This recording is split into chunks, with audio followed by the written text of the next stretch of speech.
ojos en esta mañana.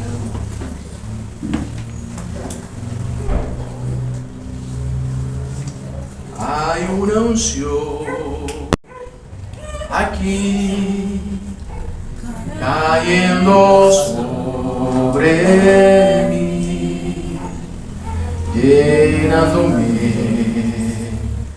cambiando mi ser. Hay una unción aquí cayendo sobre mí, llenándome, cambiando mi ser. Mi espíritu y mi alma se están llenando con el poder de tu Espíritu Santo. Mi vida nunca más será igual. Mi espíritu y mi alma se están llenando con el poder de tu Espíritu Santo. Mi vida nunca más será igual. Amén. Esto es la fe. La fe es la certeza de lo que se espera, la convicción de aquello que no se ve. Los seres humanos somos demasiado emocionales. Dependemos demasiado de nuestras emociones. Y por eso toda la escritura a lo largo resalta este valor de la fe. De que a pesar de que no sintamos en ocasiones ciertas cosas, reconozcamos que Dios sí está obrando y que Dios sí está trabajando. A pesar de que no sintamos. Recordemos cómo es nuestro proceso de nutrición, ¿no? Comemos, no algo de comida ahorita. Comemos algo, ¿cierto? Se come el pedacito de carne y nosotros no nos damos cuenta cómo es que las células se empiezan a nutrir y se están alimentando. ¿Alguien se da cuenta de eso? Uy, en este momento mi talón, las células de mi talón están siendo alimentadas. ¿Alguien lo reconoce? No nos damos cuenta, pero ¿está pasando? Sí. Está pasando. Todo nuestro ser está siendo nutrido y no lo vemos. De esa misma manera nosotros necesitamos reconocer cómo funciona todo en el mundo espiritual. Muy bien, ¿alguien en alguna ocasión ha reflexionado o te has hecho la pregunta, ¿qué te hace diferente a los demás? ¿Te has puesto a pensar eso alguna vez? ¿Qué te hace diferente a los demás? Y alguno dirá, ay pastor, pero eso es evidente, ¿cierto? La pinta, el estilo, la elegancia. Esa combinación de belleza, inteligencia y elegancia no se consigue tan fácil, pastor. Alguno dirá de esa manera, ¿cierto? Y viera cómo se me ven los tenis verdes con esa blanca fucsia. Ese porte que yo me gasto, ¿cierto? Lo cierto es que todos naturalmente tenemos cosas y biológicamente tenemos cosas que nos hacen diferentes a los demás. No solo en lo físico, sino también en la forma de ser, en el trato especial, cómo nos referimos o cómo tratamos a las personas. Esa forma como tratamos a los demás también nos hace diferentes los unos de los otros. De hecho, hay una historia de un señor que estuvo muy grave en la clínica y de hecho estuvo varios días en coma. Estuvo en coma, pero él regresó después del coma y tenía como esos episodios como que despertaba y volvía y dormía, despertaba y volvía y dormía. Y en una de esas visitas estaba pues toda la familia ahí alrededor de él o los más cercanos estaban reunidos junto con el especialista que lo estaba tratando, ¿cierto? Y en una de esas pues el tipo se despierta, abre los ojos, corrompidos, desgraciados, ladrones, ingratos, y vuelve a quedar. Y lo ve el especialista y dijo, uy, digo, wow, este hombre está como delirando. Dijo, no, le dijo la esposa, bendito Dios, yo creo que se está mejorando. Dijo, sí, dijo, sí, nos reconoció a todos. Es que así es como nos trata. Así es como nos trata a todos en casa. Entonces, este tipo se diferenciaba porque trataba muy mal a su familia. Los trataba muy mal. Lo cierto es que en medio de estos más de 7.000 millones de personas que poblamos este planeta Tierra, han habido algunas personas que a lo largo de la historia marcaron la diferencia. De una u otra manera marcaron la diferencia. Por ejemplo, genios como Leonardo da Vinci. ¿Has escuchado de él? De Da Vinci, tipo que se considera un genio. Galileo Galilei, un astrónomo, el que dijo, mire, la Tierra no es plana, la Tierra es redonda. Albert Einstein. Líderes como por ejemplo Alejandro Magno, con 30 años, y era el gobernador de toda la Europa del Este y parte de Asia, un imperio grandísimo con solo 30 años. Líderes como Gandhi, como Nelson Mandela, personas tremendas como la Madre Teresa de Calcuta, por ejemplo, que se entregó al servicio allá en la India, en los orfanatos. Entonces todas estas personas fueron dotadas con unas cualidades extraordinarias. Gente que marca la diferencia hoy en día. Alguno dirá, Lionel Messi, ¿sí? Marca la diferencia. Cristiano Ronaldo. Lo cierto es que uno se pone a mirar a toda esta gente y realmente tienen cualidades extraordinarias.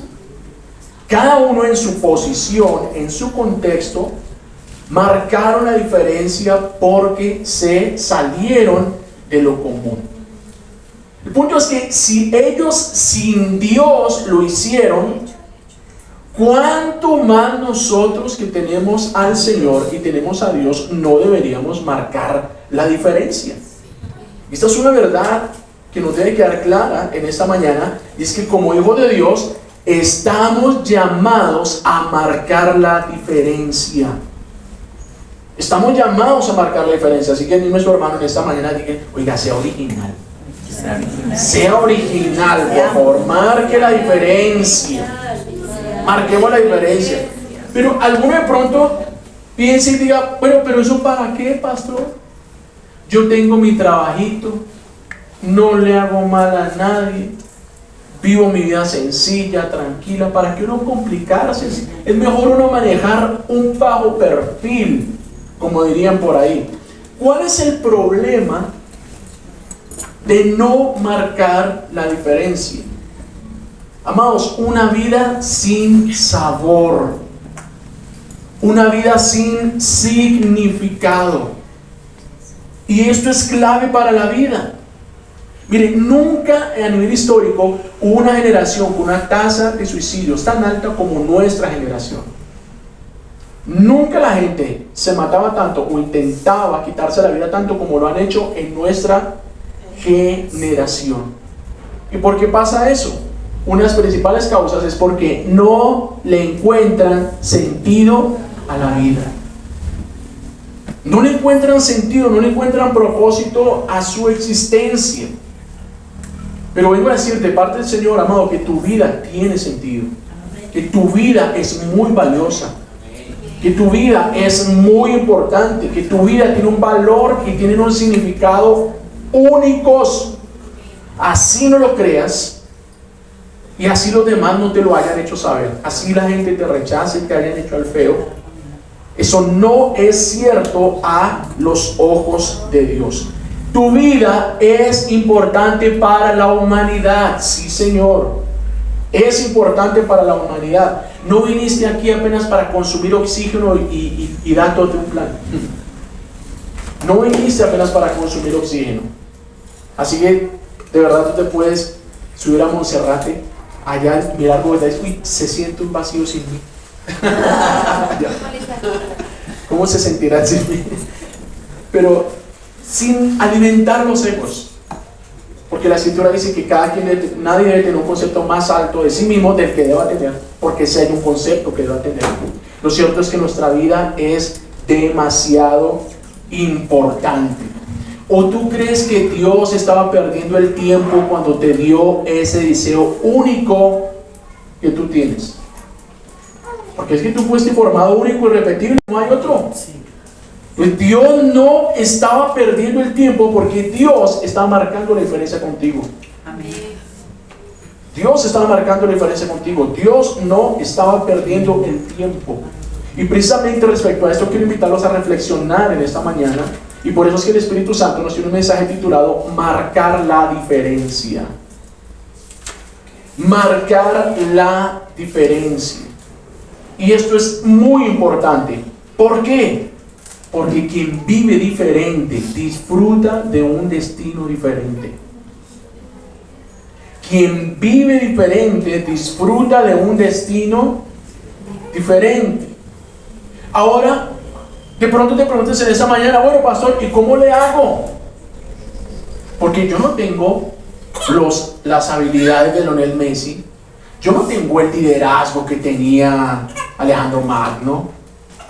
Yo no tengo esa compasión desbordada que mostraba Teresa Calcuta. Yo no tengo ese coeficiente intelectual que tenía Einstein. Yo no tengo eso. Entonces, ¿cómo hago para marcar la diferencia?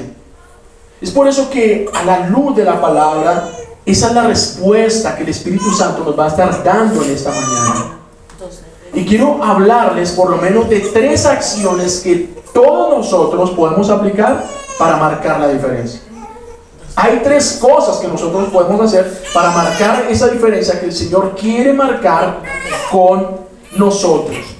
Y para eso vamos a mirar el ejemplo de un hombre en la Biblia que definitivamente marcó la diferencia en medio de su generación. Vamos a estar meditando respecto a la historia, la vida del rey Josías. ¿Alguien ya ha escuchado la historia de Josías? Acompáñame por favor al segundo libro de los Reyes. Segundo libro de Reyes, vamos a estar leyendo el capítulo 22 e inicialmente segundo libro de Reyes.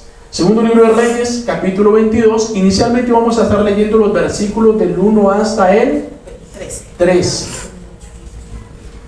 Y dice así la palabra del Señor. Cuando Josías tenía 8 años, comenzó a reinar. Y reinó en Jerusalén 31 años. Su madre era Jedidá, hija de Adaías, oriunda de Boscat. Josías hizo lo que agrada al Señor, pues entonces siguió el buen ejemplo de su antepasado David. No se desvió de él en el más mínimo detalle. En el año 18 de su reinado, el rey Josías mandó al cronista Safán, hijo de Azarías y nieto de Mesulam, que fuera al templo del Señor. Le dijo: preséntate ante el sumo sacerdote Gilquías y encárgale que recoja el dinero que el pueblo ha llevado al templo del Señor y entrégalo a los que vigilan la entrada. Ordena que ahora se les entregue el dinero a los que supervisan la restauración del templo del Señor para pagarles a los trabajadores lo que están reparando. Que paguen a los carpinteros, a los maestros de obra, a los albañiles, y que compren madera y piedras de cantería para restaurar el templo. Pero no pidan cuentas a los que están encargados de pagar, pues ellos proceden con toda honradez.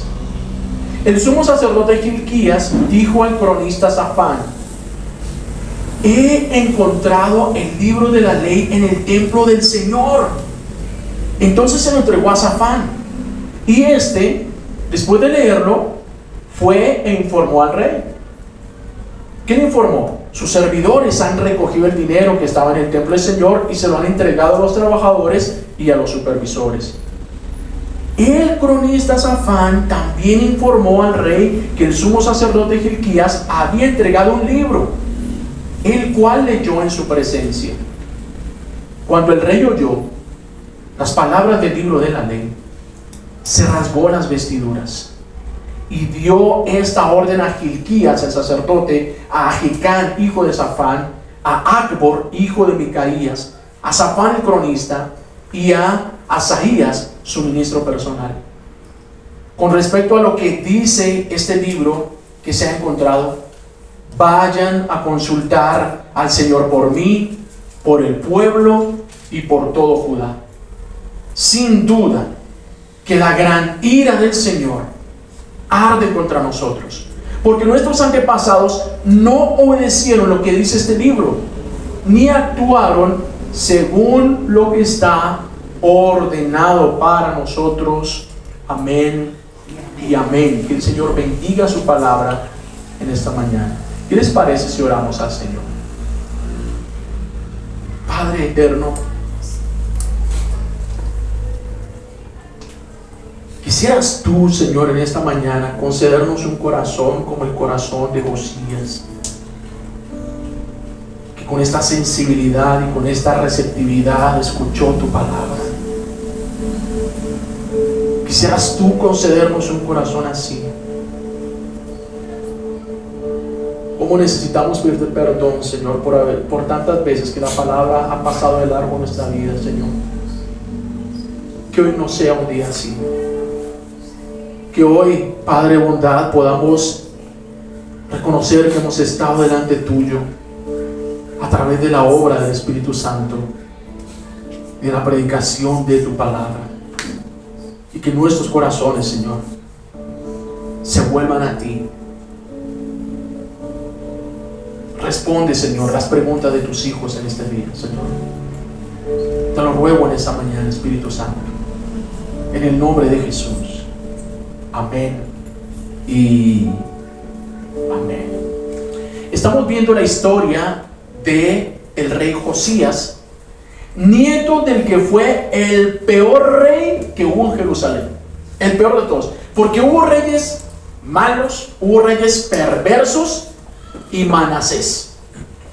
Manasés fue la tapa, Manasés fue el que lo hizo peor que todos, y Manasés fue el abuelo del rey Josías.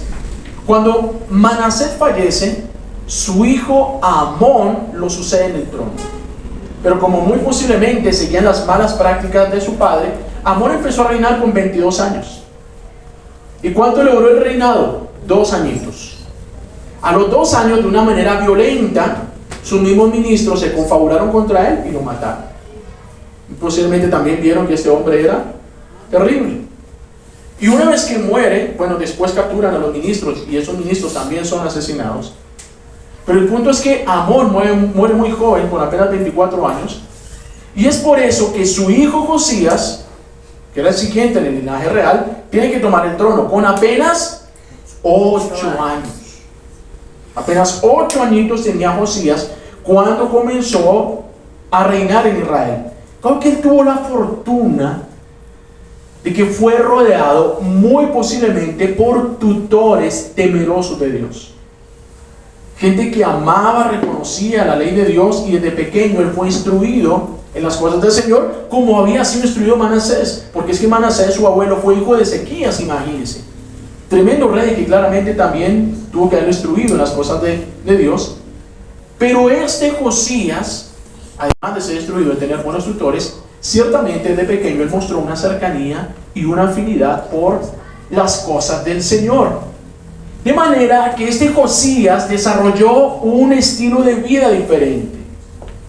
Y su ejemplo, el ejemplo de Josías, nos recuerda que para vivir vidas diferentes, lo primero que necesitamos es una cosmovisión diferente.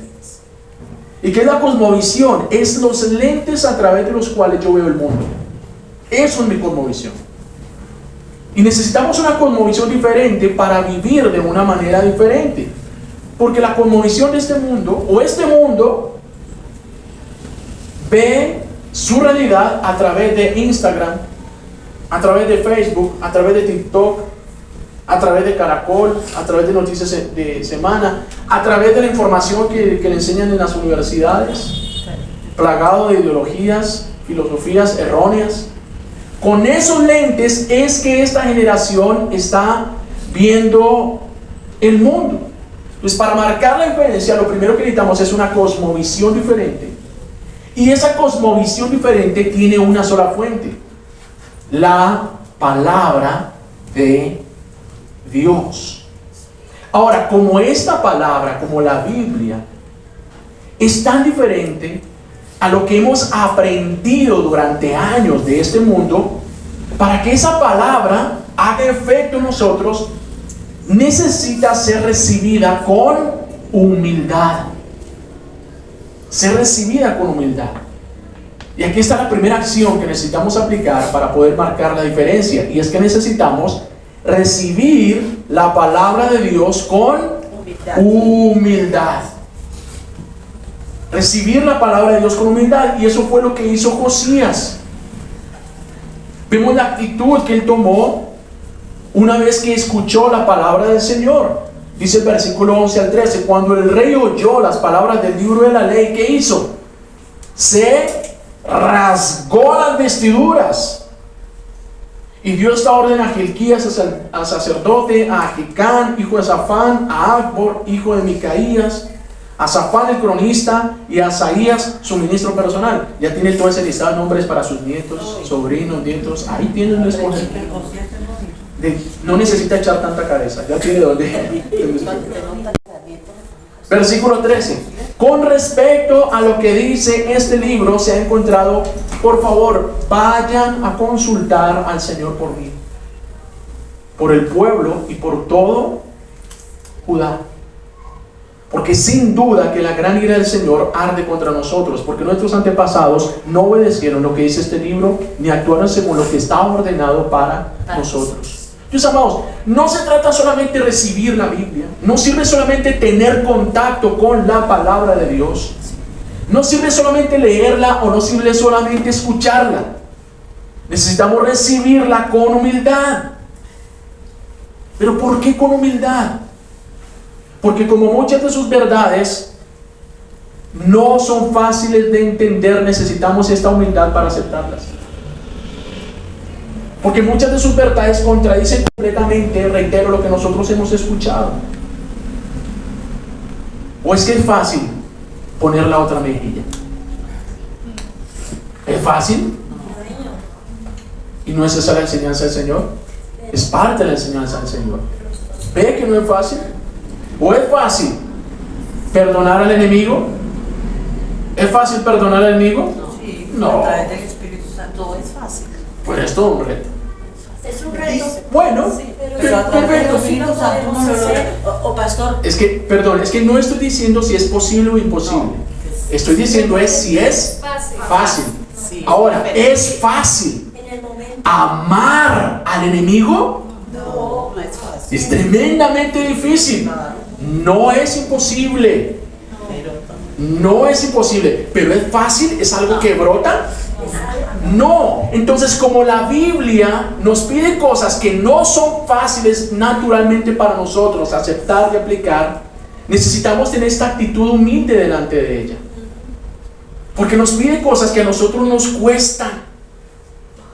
Nos cuestan muchas veces. Entonces, por eso necesitamos reconocer la autoridad que ella tiene.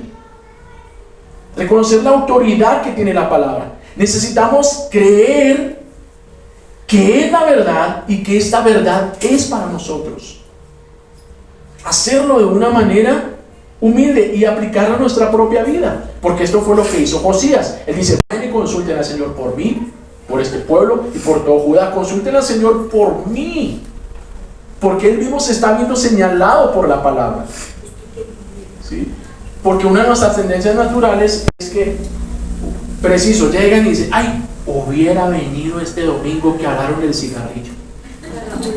¿Sí ven? Esa palabra sí que está buena para fulano. No, preciso el día que hablaron de ir a jugar billar y no vino.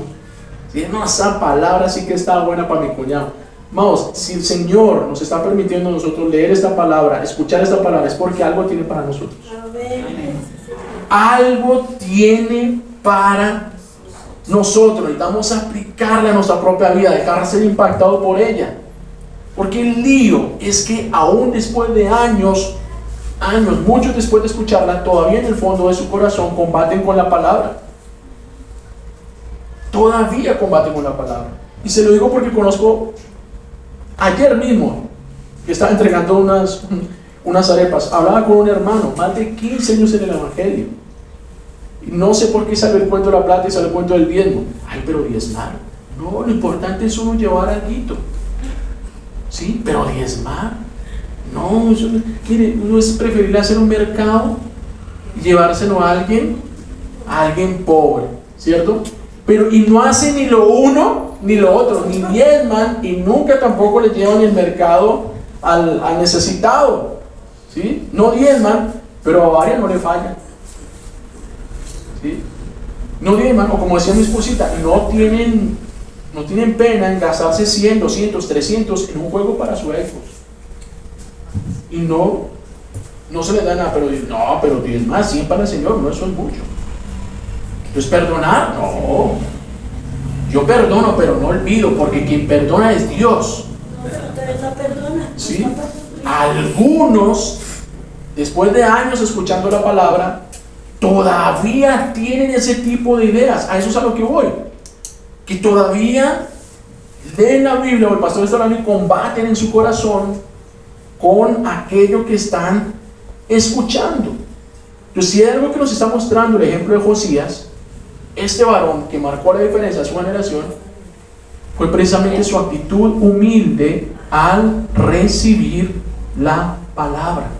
Porque, amado, grábese esto: en un corazón humilde todas las virtudes crecen. En un corazón humilde todas las virtudes crecen. Y fue tal el impacto que la palabra de Dios causó en Josías, que de inmediato él se puso a hacer cambios en su vida. Y cambios en la forma como estaba gobernando. Por eso dice el capítulo 23, los versículos del 4 al 7, una hojita más adelante: después de escuchar la palabra, después de rasgar sus vestiduras, ¿qué hace Josías? Luego el rey ordenó al sumo sacerdote Gilquías, a los sacerdotes de segundo rango y a los porteros que sacaran del templo del Señor todos los objetos consagrados a Baal y a Acera y a todos los astros del cielo. Hizo que los quemaran en los campos de Cedrón, a las afueras de Jerusalén, y que llevaran las cenizas a Betel.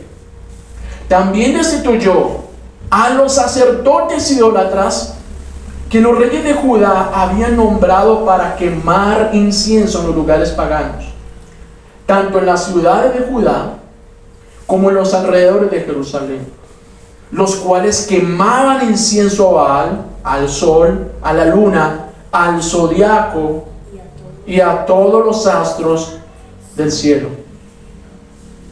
El rey sacó del templo del Señor la imagen para el culto de Acera. Imagínense, en el templo del Señor una imagen para el culto de Acera, y la llevó al arroyo de Cedrón, en las afueras de Jerusalén. Allí la quemó hasta convertirla en cenizas, las cuales echó en la fosa común. Además, derrumbó en el templo del Señor los cuartos dedicados a la prostitución sagrada, donde las mujeres tejían mantos para la diosa Acera. Y usted va a leer, por falta de tiempo, pero lea todo este capítulo 23, usted que va a encontrar todas las reformas que estableció Josías en la nación de Israel. ¿Sí? Pero en términos generales, se dedicó a acabar con la idolatría, con la inmoralidad, con la idolatría que estaba contaminando absolutamente todo. Reformó. Es por eso que, en segundo lugar, la segunda acción que debemos aplicar si queremos marcar la diferencia es reformar las conductas inapropiadas. Reformar las conductas inapropiadas. Porque eso es lo que está haciendo Josías. Él ve la palabra y dice: wow, la ira de Dios, el enojo de Dios está sobre nosotros. ¿Sí? Y empieza a hacer cambios, a hacer reformas, cambiar la forma de pensar. Esto conduce cambios en la forma de hablar, y claramente esto va a producir cambios en la conducta. Y si hay algo, amados, que marca la diferencia, es precisamente esto: una conducta diferente al estándar del mundo. Eso marca la diferencia. Una conducta diferente al estándar del mundo. Y Josías fue un reformador en su generación. Fue un tremendo reformador en su generación. Y así, como en los días de Josías, el mundo necesita ver hoy una iglesia que vive diferente. Así como en los días de Josías, una iglesia que es capaz de ser feliz, de disfrutar la vida, sin necesidad de caer en las prácticas pecaminosas que el mundo cae. Una iglesia que es capaz de vivir feliz sin necesidad de emborracharse, sin necesidad de visitar una discoteca. Eso es lo que el mundo necesita ver, por ejemplo. Eso era lo que el Señor esperaba cuando le entregó su ley a Moisés, al pueblo de Dios. Dice, aquí está el pueblo de Dios, aquí están los descendientes de Abraham. El Señor les entrega su ley y quería que a través de ese pueblo vieran a un grupo de gente que vivía diferente y gozaba de una calidad de vida diferente, porque la obediencia a la ley estaba asociada a un montón de promesas de bienestar. Estaba conectada a eso.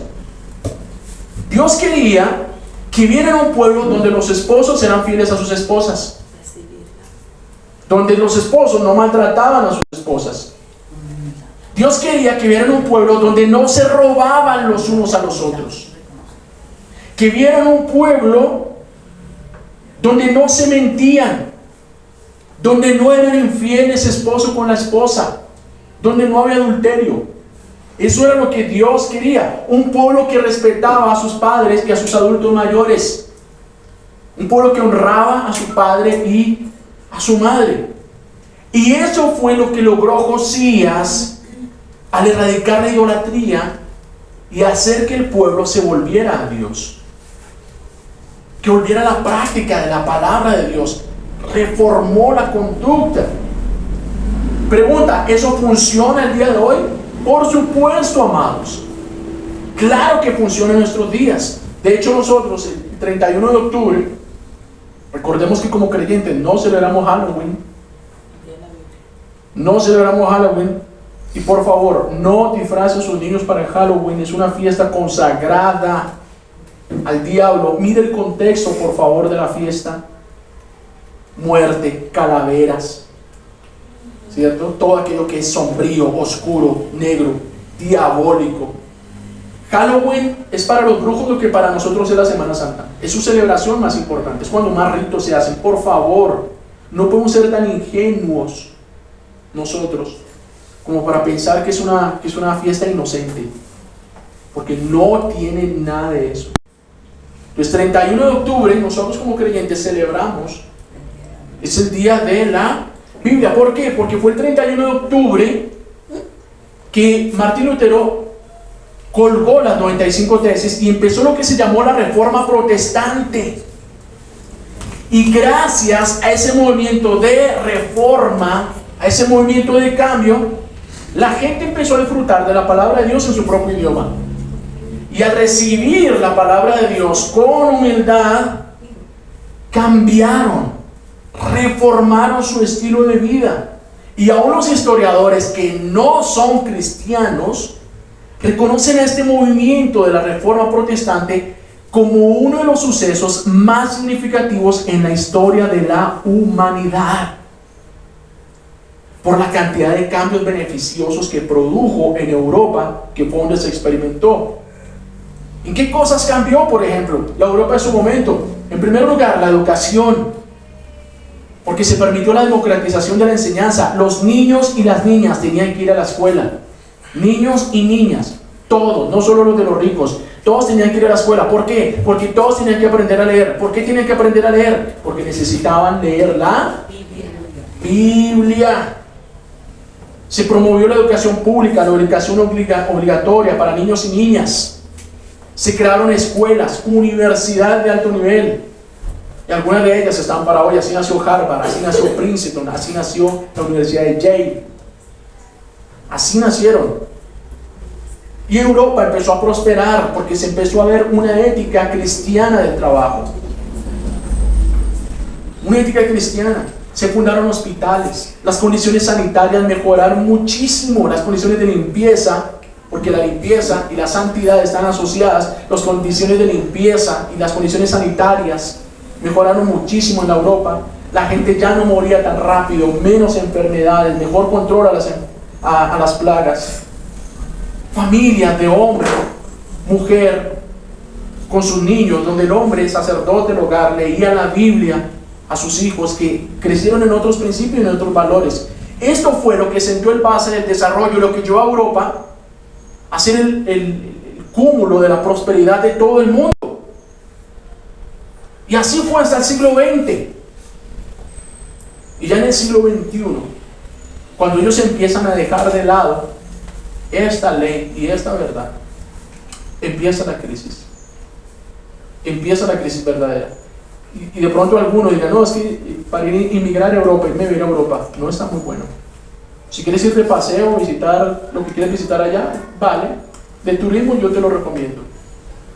Pero irte a vivir hoy a Europa, como está Suecia, como está plagada la inmigración, como está Inglaterra en este momento, la crisis económica que están viviendo, los niveles de violencia que se están viviendo en Ámsterdam, en Holanda, en Bélgica. Recuerdo que la semana pasada suspendieron un partido de la Eurocopa, de las eliminatorias, ¿sí? Para la Eurocopa, entre Bélgica y no recuerdo qué otra selección lo suspendieron, porque hubo un tiroteo afuera, porque se están viendo niveles de violencia que no se veían, unos niveles de violencia que tristemente nosotros sí estamos acostumbrados.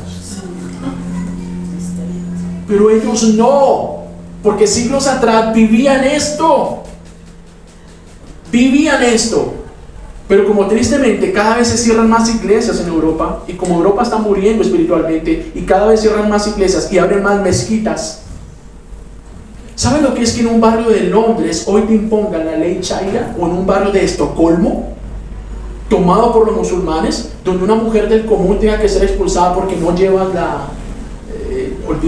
no es necesariamente la burka es uno de tantos atuendos que ellas utilizan, pero porque no llevas el atuendo musulmán te sacan de un barrio sueco? Hoy te sacan los musulmanes de ese lugar. Más de la mitad de la población de Londres hoy no es rubia, no es anglo, es de perfil asiático. Han perdido su identidad, sus valores, lo han perdido por causa de la migración y el avance del Islam que se impone por la fuerza de la violencia. Ellos dejaron la ley de Dios y entró la crisis, y la crisis económica que están viviendo está súper complicada. Entonces hoy, amados, hoy más que nunca, nuestra sociedad necesita personas que marquen la diferencia, con una ética, unos valores y una conducta diferente. Porque, amados, mientras la iglesia quiere escuchar la música que el mundo escucha, adoptar las formas de vestir sensualizadas que el mundo utiliza, negociar con los mismos torcidos que el mundo negocia, mientras los miembros de la iglesia manifiestan la misma rebeldía, el mismo irrespeto a las autoridades, ante las instituciones públicas, mientras los miembros de la iglesia sean los que más pierden el tiempo en el trabajo, porque hasta creyentes, reitero, he escuchado, no, hay que trabajar al ritmo del sueldo, pastor. Pagan poquito, pues así mismito. Me decía un hermano, trabajar al ritmo del sueldo. Entonces, mientras la iglesia quiera adoptar las prácticas del mundo, mientras el afán de la iglesia sea el mismo del mundo, hacer plata, viajar, conocer y vivir sabroso, amados, así no vamos a marcar la diferencia. ¿Por qué? Porque la diferencia empieza con la iglesia. La diferencia empieza con la iglesia. Josías aplicó sus reformas al pueblo de Dios. Es el pueblo de Dios el llamado a hacer la diferencia. Esas reformas no fueron de los babilonios, no fueron de los asirios, no fueron de los egipcios. No, esas reformas fueron del pueblo de Dios. Cuando Martín Lutero, que lo recordábamos ahorita, empezó la reforma, él no quería reformar la nación, él quería reformar la iglesia. Sus 95 tesis son un reclamo para la iglesia. Son un reclamo a las malas prácticas de la iglesia, a la doble moral con la que vivían. ¿Y por qué tanta corrupción moral al interior de la iglesia? Porque el pueblo vivía un culto vacío. El pueblo vivía una adoración vacía. ¿Cuáles fueron los principales reclamos de Lutero en su momento? Que la misa era en latín.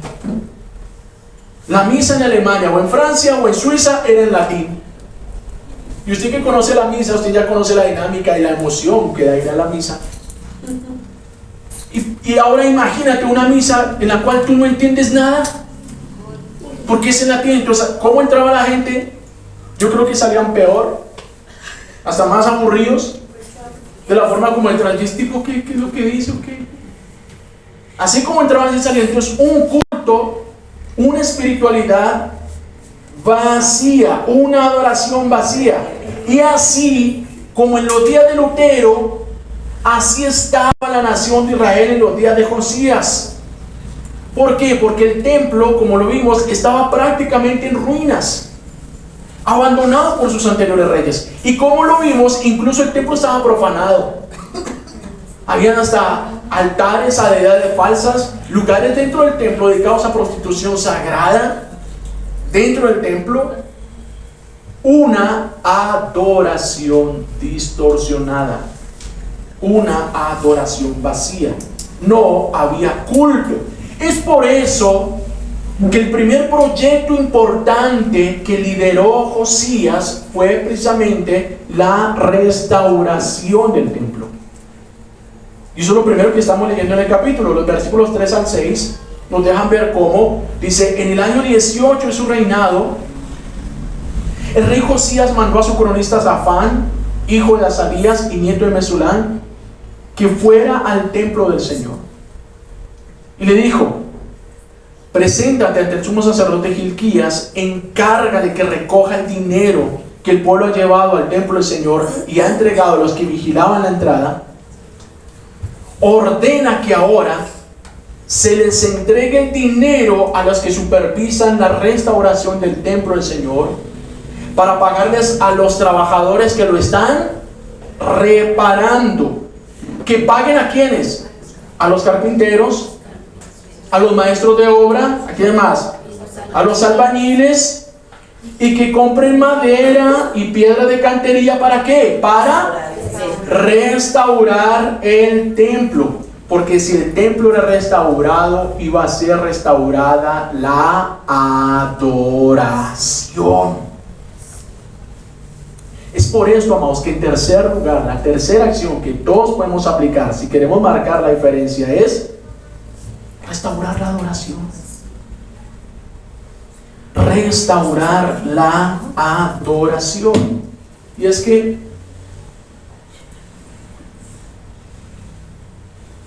solo podemos marcar la diferencia cuando hay cambios, cuando hay transformación, cuando hay reforma. Y hay muchas formas de producir esos cambios y de producir esa reforma. Pero para que esos cambios se mantengan en el tiempo, tienen que ser nacidos del corazón. Porque uno puede cambiar la conducta sin necesidad de cambiar el corazón. Claro que lo puede hacer. Y conocemos casos de pronto, mujeres que son amenazadas por sus parejas, ¿cierto? Y que ellas intentan abusar de ellas, golpearlas y son una amenaza. Entonces, ¿qué hace esta mujer? Va a una comisaría de familia, va a algún lugar, a algún juzgado, le pone una caución a ese tipo, a su anterior pareja, y el tipo ya no puede ir a acosarla. Entonces, ¿puede cambiar la actitud? Sí, pero ¿cambió su corazón? No. La verdad es que tan pronto tenga oportunidad, va a volver a hacerlo. Se puede cambiar la actitud de un niño al regañarlo, a reprenderlo, con la correa en la mano. Él se va a calmar y va a estar quieto. ¿Sí? Pues el ser humano puede cambiar la actitud sin necesidad de cambiar su corazón. Pero cuando cambia la actitud, si cambia el corazón, esos cambios no son duraderos. Esos cambios no se sostienen, no se mantienen. Esto debe cambiar nuestra perspectiva, amados. Porque eso es cuando tenemos alguna dificultad con alguien, padres, con nuestros hijos. Generalmente lo primero que atacamos es la conducta, y lo primero que nos fijamos es que se está portando mal. Sí, pero ¿qué es lo que está haciendo que se porte mal? Hay un problema en su corazón. Un problema en su corazón. Conocí lo mismo, un creyente de muchos años que no ha podido vencer el vicio, el cigarro. Hace años fumaba muchísimo más, pero hoy frecuentemente, hasta el día después de 15 años, sigue fumando. Dice, y es que no he podido. Y yo hablaba con él y decía, mira, enfócate en la ansiedad de tu corazón. Porque él me decía, yo he durado hasta 3, 4 meses sin fumar. ¿Y qué pasó? ¿Por qué volviste? No, es que tuve una crisis, tuve un problema. Y esa vez, cuando estaba en esa crisis, cuando estaba en ese problema, otra vez volví a retomar el cigarrillo. O sea, tuve claro, es su ansiedad lo que lo lleva a fumar. Entonces, el problema donde está en el vicio del cigarrillo, no, es que esta persona no ha conseguido confiar completamente en el Señor respecto a las situaciones que pasan en su vida diaria. Y es esa ansiedad que no consigue controlar la que lo lleva a fumar. El punto es que los cambios profundos, ¿de dónde nacen? Nacen del corazón. Y para que cambie el corazón,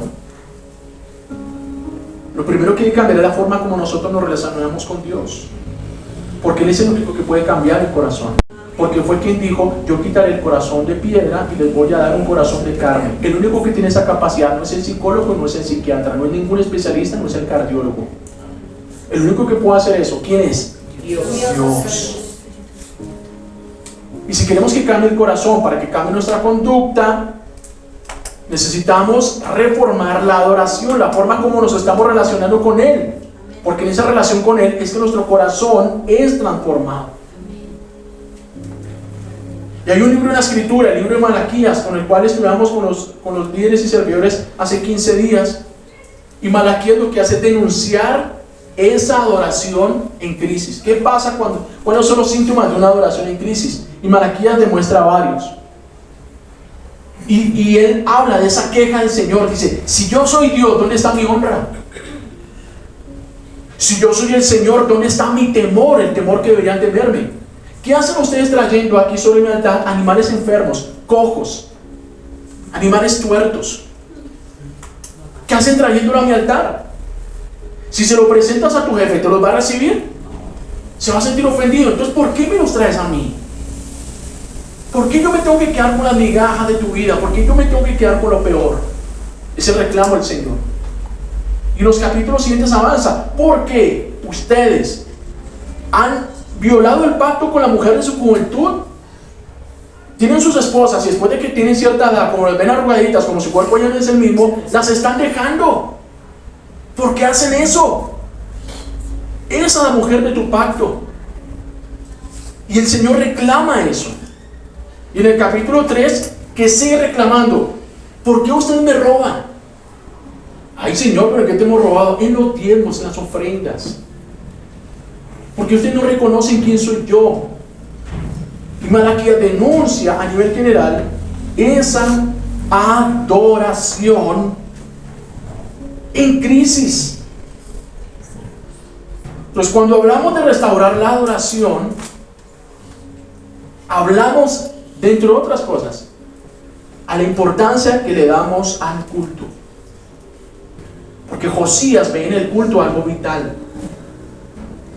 Y todos, o sea, los profetas, aquellos que llegaron, cuando Israel estaba en su peor momento, después del cautiverio, dijeron, necesitamos el culto cuanto antes. Necesitamos reabrir el templo cuanto antes. Y a lo primero que el Señor mandó al pueblo de retorno a Jerusalén no fue a hacer los muros. Lo primero que tenía que llegar a hacer era el templo. Que vuelvan a la adoración. Y por eso usted ve en el capítulo 23, una hojita más adelante, después de que Josías acaba con la idolatría, ¿qué está haciendo Josías? Versículos 21 al 23. Dice, después el rey dio esta orden al pueblo: celebren la Pascua del Señor su Dios, según está escrito en este libro de la ley. Celebren la Pascua. Desde la época de los líderes que gobernaban Israel hasta la de los reyes de Israel y de Judá, no se había celebrado una Pascua semejante. Pero en el año 18 del reinado de Josías, la Pascua se celebró en honor al Señor. ¿Qué necesitamos hacer, iglesia? ¿Cuál fue la orden de Josías? Vuelvan al templo, vuelvan a las fiestas del Señor, vuelvan al culto. Lea nuevamente el capítulo 23. Josías, ¿qué hace? Organiza a los sacerdotes, organiza los sacrificios, organiza a los cantores, los hijos de Asaf, ¿sí? Vuelvan otra vez al culto, vuelvan otra vez a la iglesia, vuelvan otra vez a la celebración. ¿Para qué? Para que allá su corazón sea tocado por Dios. Para que allá su corazón sea tocado por el Señor. Uno de los grandes males que nos hizo la pandemia a la iglesia del Señor como tal es que la iglesia empezó a ver el culto como algo opcional. Antes de la pandemia, la iglesia en general veía el culto como un compromiso, algo que hay que hacer, algo que hay que cumplir. Después de la pandemia, la iglesia empezó a ver el culto como algo opcional, algo que depende de muchos factores. Si no tengo reunión con tal, si no tengo reunión con fulano, si no tengo reunión con perecero, si no me llaman para esto, entonces yo voy. Pero siempre es la última opción. Generalmente es la última opción para muchos. Hay gente que se da la gabela de durar 1 o 2 meses sin venir y vienen a 3 cultos seguidos y piensan, uy, yo me estoy dando garra este mes. Pues no, yo me estoy pasando. Porque vino a 3 cultos seguidos. No, amados. Este lugar es clave para la adoración. Es clave para la adoración. Y aquí vemos a un hombre que marcó la diferencia, porque fue un hombre que restauró la adoración, restauró el templo, restauró la adoración. Era un hombre que realmente amaba a Dios, y fue su profundo amor por Dios y su profunda adoración lo que hizo la diferencia en su generación. ¿Por qué Josías fue diferente a los demás reyes? Lea los reyes antes de Josías y lea los reyes después de Josías. ¿Por qué Josías fue diferente? Porque Josías amaba a Dios y los otros lo aborrecían. Por eso Josías marcó la diferencia. Pregunta: ¿eso sirve de algo? Por supuesto. Por supuesto. Continuemos en la historia. Cuando Josías dice, vayan a consultar al Señor por mí, por Judá y por todo el pueblo, consulten al Señor. ¿Qué hacen sus siervos? Sus siervos van a buscar una profetisa, a una mujer sobre quien estaba la palabra de Dios, el Espíritu de Dios y la palabra de Dios. ¿Ven cómo en el Antiguo Testamento ya había mujeres que predicaban? ¿Sí? Así como María, estaba Hulda. ¿Y cuál es la respuesta que les da esta profetisa? Dice el versículo 15. Hulda les contestó: así dice el Señor Dios de Israel, díganle al que los ha enviado que yo, el Señor, les advierto: voy a enviar una desgracia sobre este lugar y sus habitantes, según todo lo que dice el libro que ha leído el rey de Judá. Voy a enviar ese castigo. Ellos me han abandonado, han quemado incienso a otros dioses y con todos sus ídolos han provocado mi ira. Por eso arde mi ira contra este lugar y no se apagará. Pero al rey de Judá, que los envió a consultarme, díganle que en cuanto a las palabras que él ha oído, yo, el Señor Dios de Israel, afirmo: como te has conmovido y humillado ante el Señor al escuchar lo que he anunciado contra este lugar y sus habitantes, que serían asolados y malditos, y como te has rasgado las vestiduras y has llorado en mi presencia, yo te he escuchado, yo, el Señor, lo afirmo. Por lo tanto, te reuniré con tus antepasados y serás sepultado en paz. Tus ojos no verán la desgracia que voy a enviar sobre este lugar. Así que ellos regresaron para informar al rey. Josías, por causa de Josías, muy posiblemente el Señor retrasó el juicio un tiempo más sobre Jerusalén. Por causa de esta actitud de Josías. Porque lo cierto es que una vez fallece Josías, llegaron los babilonios. Arrasaron con la ciudad. Arrasaron con todo. Abrieron el vientre de las embarazadas con sus niños adentro. Violaron, masacraron, llevaron ancianos, llevaron niños descalzos por kilómetros de camino desérticos, amarrados. Así muchos de ellos fueron llevados a Judá, fueron separados de sus padres. Muchos murieron de manera violenta. El templo fue destruido y fue hasta arrasado después por Nabucodonosor el babilonio. Todo eso ocurrió ¿cuándo? Después de que falleció Josías. Porque la promesa del Señor se cumplió. Dijo: mi ira está sobre este lugar y como le dije, lo voy a castigar. Pero tú hiciste algo diferente, Josías. Tú obraste diferente, Josías. Y por causa de eso vas a tener un destino diferente. Porque quien vive diferente disfruta de un destino diferente.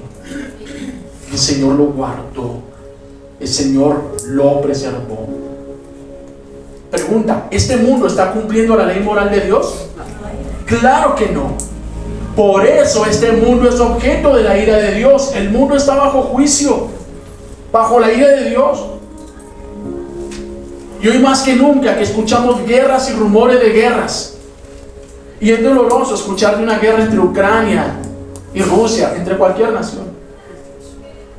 Pero cuando uno escucha de la guerra en Israel, ya la cosa toma otra connotación. Ya la cosa toma otro color, porque entendemos que a nivel profético lo que está escrito respecto a los sucesos finales de esa tierra tiene mucho que ver, va a tener demasiado que ver con Israel, con la venida del Señor. Por eso es que, independientemente de lo que esté pasando allá, lo que estamos viviendo acá, amados, demanda de gente que haga la diferencia.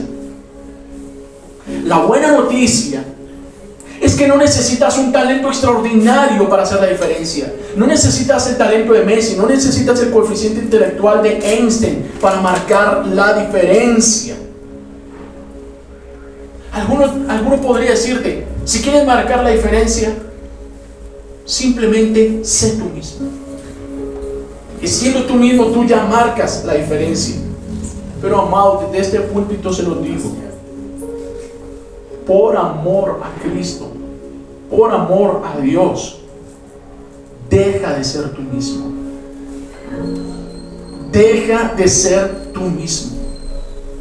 Porque es que todos los hombres estamos contaminados de una naturaleza caída. Deja de ser tú mismo. No necesitas un talento extraordinario para marcar la diferencia. Necesitas reflejar a un Dios extraordinario. Amén. Necesitas reflejar a un Dios que es diferente a todos. Amén. A un Dios que es santo. Porque esto es santo. Aquel que es diferente, apartado. Aquel que es único. Necesitas reflejar a este que es diferente a todos. No hubo alguien que marcara tanto la diferencia en este mundo. No fue Einstein, no fue Galileo, no fue ninguno de ellos. No hubo alguien que marcara más la diferencia que Cristo. Amén. Alguien que cuando la gente lo veía decía: ¿y quién es este? ¡Wow! ¿Y quién es este? Que aun el viento y el mar le obedecen. ¿Y quién es este? Nadie nunca ha hablado así. Nadie nunca se ha comportado así. ¿Quién es este? Marcó tanto la historia de este mundo que la historia de este mundo se cuenta antes de Cristo y después de Cristo, por la diferencia que Él marcó.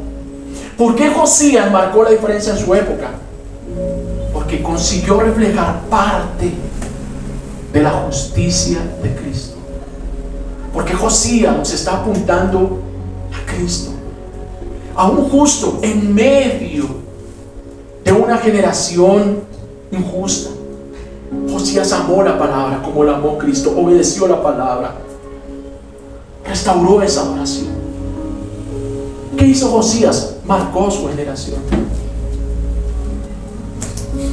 Un carpintero, un simple, sencillo carpintero, hijo de carpintero, nació en un pueblito en Belén y criado en Nazaret, en lo peorcito que había. ¿No podrá hacer algo nosotros con esta iglesia acá en Ciudad Bolívar? ¿No podrá hacer algo el Señor con nosotros?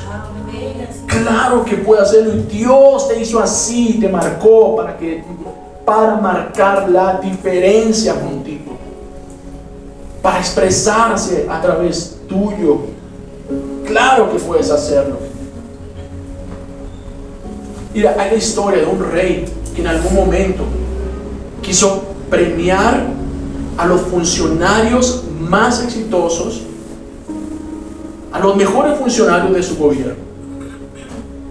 Y vinieron delante de él 4 personas. Primero que vino fue un juez que había obrado con justicia, había condenado a los malos, había sacado de la cárcel a los buenos. Un juez justo, y el pueblo reconocía eso. El segundo que vino fue un médico que sin cobrar había salvado la vida de muchas personas, que había desarrollado medicinas que habían ayudado a que la población se salvara. Y el tercero de ellos fue un banquero, un hombre que tuvo mucho dinero,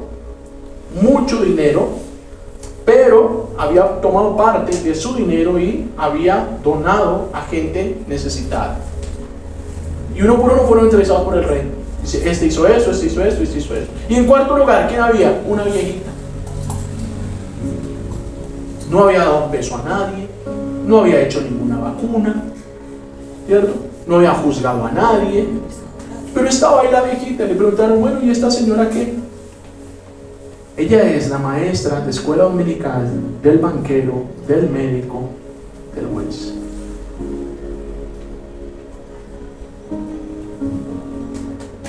Ella les enseñó la ley, el temor del Señor.